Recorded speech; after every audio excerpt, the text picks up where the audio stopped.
Circular from the 12 Apostles, Salt Lake City, Utah, April 16, 1880. To the Presidents of Stakes and Bishops of the several wards. Dear Brethren, during the annual conference begun in this city on the 6th instant, the Trustee and Trust, with unanimous approval from the Apostles and Counselors, deemed it a fitting opportunity on the 50th anniversary of the organization of the Church of Jesus Christ of Latter-day Saints, and at the close of the year of Jubilee, to propose remitting some $800,000, or one-half of the indebtedness to the Perpetual Emigrating Fund Company, by the worthy poor who are struggling with adversity, unable to pay, and with but little prospect of ever being able.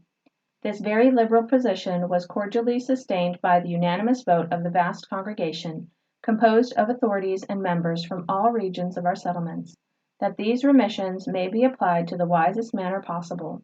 The bishops of the several wards are hereby respectfully requested to at once proceed to learn who of those indebted to the P.E. Fund Company they may deem entitled to the benefit of the aforementioned remissions, and write down names, ages, year of immigration, and post office address, with a view of the principal reasons why they recommend a remission, and forward all such recommends to their several presidents of stakes. The presidents of stakes are also respectfully requested to at once carefully examine the aforesaid recommendations of the bishops, endorse thereon their approval or disapproval, with or without remarks as they may please, and forward to the president or clerk of the P.E.F. Company, Box B, this city, for consideration and final action by the proper authorities here, and their action thereon will be made known to the parties concerned through their bishop as speedily as may be. In case a bishop shall deem it more proper to recommend remitting only a part of an indebtedness, he will recommend accordingly as aforenamed, specifying the amount.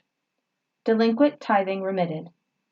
At the General Jubilee Conference, April 1880, President John Taylor proposed, and the conference voted, that the deserving poor have the delinquent tithing remitted throughout the whole church, to the amount of one-half the total of all the delinquencies, under such regulations as shall be approved by the stake presidents and the apostles.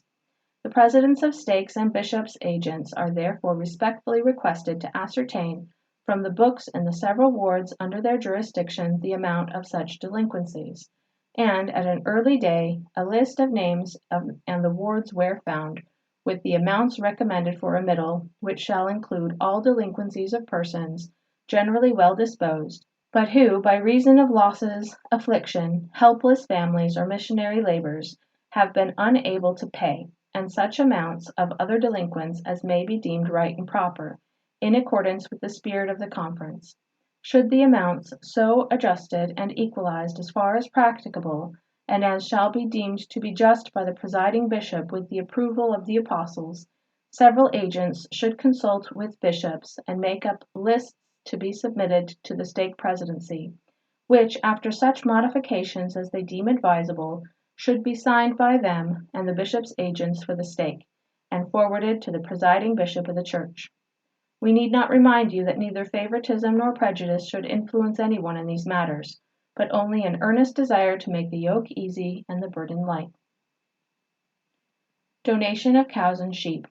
On the suggestion of President John Taylor and his brethren of the Council of Apostles, by common consent, as expressed by the unanimous vote of the saints in conference assembled on April 7, 1880, 1,000 good young milk cows and 5,000 head of healthy sheep were appropriated for the relief of the deserving poor saints in Zion.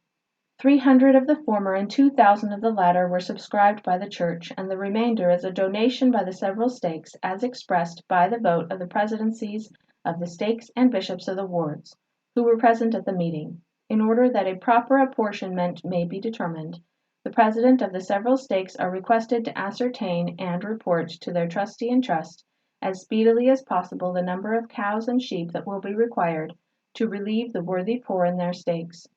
A prompt report, giving the names and residences in full of such as bishops recommend, and whom you can endorse being worthy and needy, will enable us to determine at once, and inform you of how many head of each it will be necessary for you to furnish.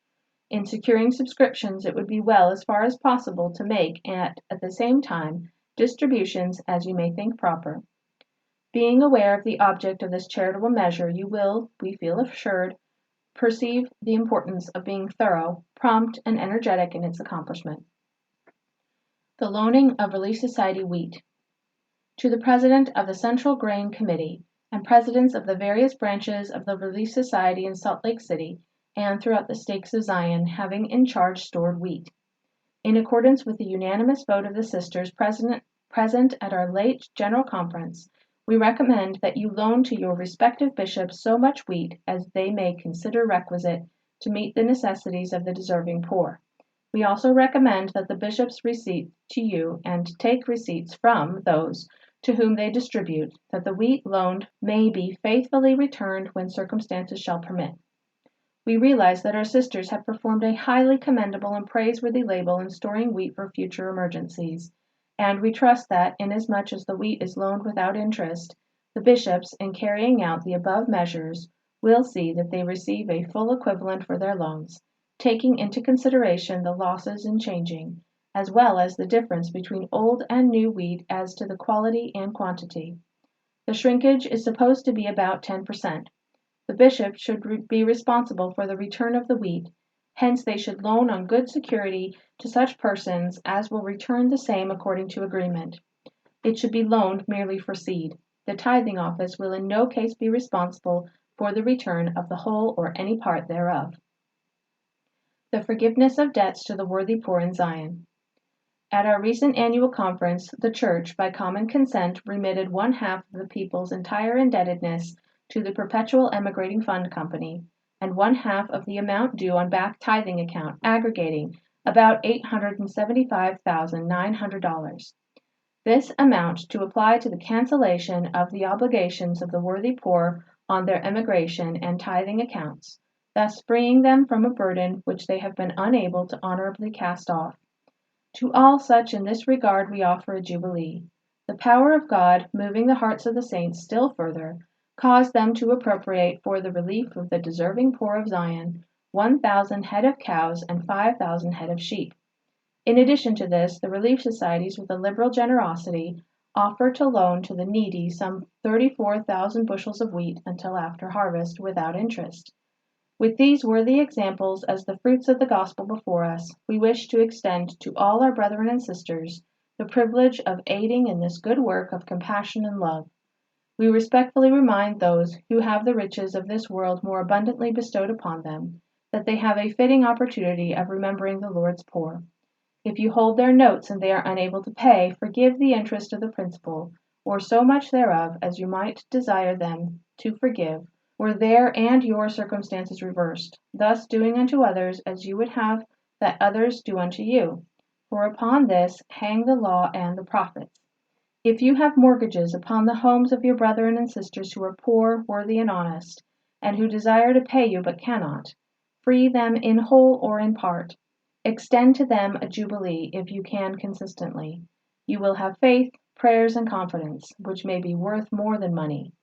We invite Zion's Cooperative Mercantile Institution as the parent, all other cooperative institutions as the children, and our brethren who are engaged in profitable railroad, banking, mercantile, manufacturing, and other remunerative enterprises to extend a helping hand. Free the worthy debt-bound brother you can. Let there be no rich among us from whose tables fall only crumbs to feed a wounded Lazarus. Rather, let each of us and all do our part honorably, justly, charitably, and well. The Church of Christ has given us a worthy example. Let us follow it, so that God may forgive our debts as we forgive our debtors.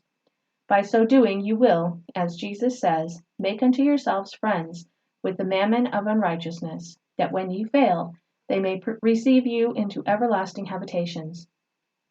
That all these matters may be carried promptly to a successful issue, we advise the presidencies of the several stakes and the bishops' agents to proceed at once to visit all the wards therein, holding meetings in order to arrange all these matters while making their visits. By this means they will more readily accomplish what is herein required, and have their minds relieved of the responsibilities relating thereto. Those needing wheat for seed must of course have it soon, in order that it may be available for that purpose this season, while those needing cows and sheep will appreciate promptness in their delivery. John Taylor, in behalf of the Council of Apostles. To all the presidents and bishops, in addition to items contained in our circular, we call attention to persons removed from their ward relieving unsettled tithing accounts. All balances against them should be promptly forwarded to the bishops where they now reside. If known, and if their present residence be unknown to you, send it to the presiding bishop, so that such old accounts may be considered and included in the recommendations of bishops for cancellation. An entry should be made in your books showing the transfer of such old accounts, that they may not be longer reported among your delinquencies. In behalf of the Apostles, John Taylor, President.